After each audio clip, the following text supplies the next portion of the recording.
अस्सलामुअलैकुम, welcome to my channel. उम्मीद है आप सब खैरियत से होंगे। प्लीज़ हमारे चैनल को सब्सक्राइब करें, लाइक करें और ज़्यादा से ज़्यादा शेयर करें और साथ में दिए गए बेल आइकन के बटन पर क्लिक करें ताकि आने वाली हर नई वीडियोस का नोटिफिकेशन आपको मिलता रहे। बड़ा बोल।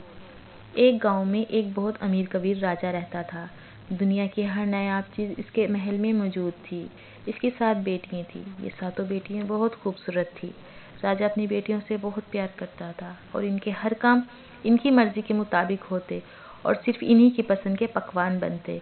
एक दिन राजा ने अपनी बेटियों को जमा किया और बोला, आप ये ऐशो इशरत की ज़िंदगी गुजार रही हैं, ये सब किसके नसीब का खाती हैं? राजा की सबसे बड़ी बेटी बोली, अपा हजूर आपके नसीब का खाते हैं।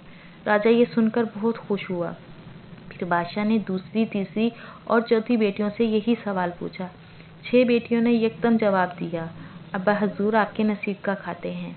बादशाह ने 7वीं बेटी को खामोश देखा तो बोला, बेटी तुम कुछ नहीं कहोगी? 7वीं बेटी ने अपनी 6 बहनों को देखा, फिर राजा की तरफ देखा और सर झुकाकर बोली, अब्बा हजूर आपके नसीब का खाते हैं। राजा ये सुनकर बहुत गुस्सा हुआ और बोला, मैं तुम्हारी शादी बहुत गरीब लड़के से करूँगा, फिर देखूँगा कि तुम ये मज़े मज़े के पकवान कैसे खाती हो और ये ऐशो इशरत की ज़िंदगी कैसे गुजारती हो। राजा ने बंदे खास को हुक्म दिया कि जाओ, सड़क पर जो भी तुम्हें गरीब और लाचार इंसान नजर आए इसको हाजिर किया जाए। 2-3 घंटे के बाद एक लड़के को हाजिर किया गया। राजा ने इस लड़के का जायजा लिया। वो लड़का एक पैर से माजूर था और इसके कपड़े भी बहुत खस्ता हालत में थे। राजा इसको देखकर मुस्कुराया और अपनी बेटी को बुलवाया और बोला, ये हमारी सबसे छोटी बेटी का होने वाला शोहर है और इन दोनों की कल शादी है। फिर राजा ने अपनी छोटी बेटी की तरफ देखा और बोला, आपको ये रिश्ता मंजूर है ना? जी अब्बा हजूर, हमें ये रिश्ता कबूल है। आपने जो भी फैसला किया होगा वो सही होगा। राजा बेटी को इतना संजीदा देखकर हैरान रह गया और अपनी हैरानी पर काबू पाते हुए अपने कमरे में चला गया। दूसरे दिन सुबह ही लोग राजा के महल में जमा होने लगे। कुछ रस्में वगैरह हुई और राजा ने एक जोड़े में अपनी बेटी को रुखसत कर दिया। चलते चलते रानी ने इस माजूर नौजवान से पूछा, तुम्हारा नाम क्या है? इसने कहा, उमर। अच्छा उमर, आपका घर कहाँ है? उमर बोला, बस आने ही वाला है। उमर एक झोपड़ी के पास रुका और बोला, रानी साहिबा यही मेरा घर है। रानी ने एक नज़र झोपड़ी को देखा और बागौर जायज़ा लेने लगी। 2 चरपाई जितनी झोपड़ी थी। रानी दाखिल हुई और ज़मीन पर बैठ गई। एक कोने में छोटा सा बावर्ची खाना भी था। उमर वहाँ चाय बनाने लग गया। रानी बहुत थक गई थी, इसलिए वो आराम करने के लिए लेट गई, लेकिन इसे ज़मीन पर सुकून नहीं मिल रहा था। ज़मीन कहीं से ऊंची और कहीं से नीची थी।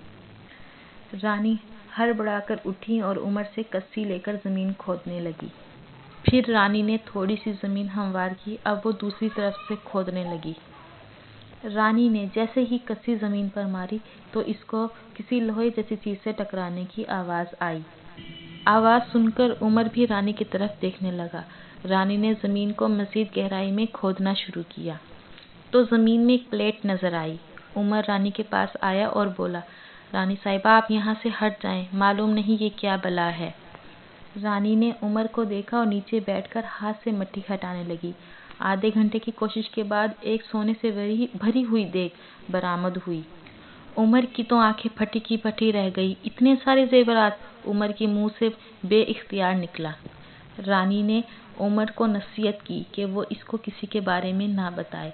रानी आहिस्ता आहिस्ता जेवरात निकालती रही और फरोख्त करती रही। देखते ही देखते रानी फिर से अमीर कबीर हो गई।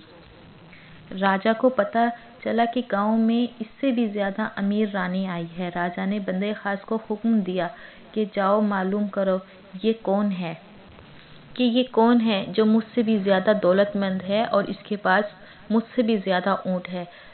वजीर कुछ देर बाद आया और बोला, बादशाह सलामत, वो और कोई नहीं आपकी सबसे बेटी छोटी रानी साहिबा है। राजा को ये सुनकर अपने कानों पर यकीन न आया और वो खुद इस बात की तस्दीक के लिए निकल पड़ा। राजा जब रानी के महल में पहुंचा तो ये सब कुछ देखकर हैरान रह गया।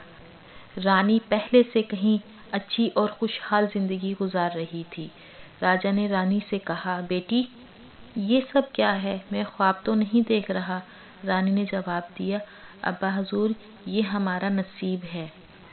राजा ये सुनकर बहुत शर्मिंदा हो गया और नदामत के आंसू आंखों से झलक पड़े और झुककर रानी से माफ़ी मांगने लगा।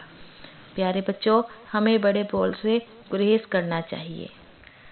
उम्मीद है आज की ये वीडियो आप लाइक करेंगे और प्लीज़ हमें मज़ीद वीडियोस के लिए सब्सक्राइब करें, लाइक करें और बेल आइकन के बटन पर तो क्लिक करना बिल्कुल मत भूलें।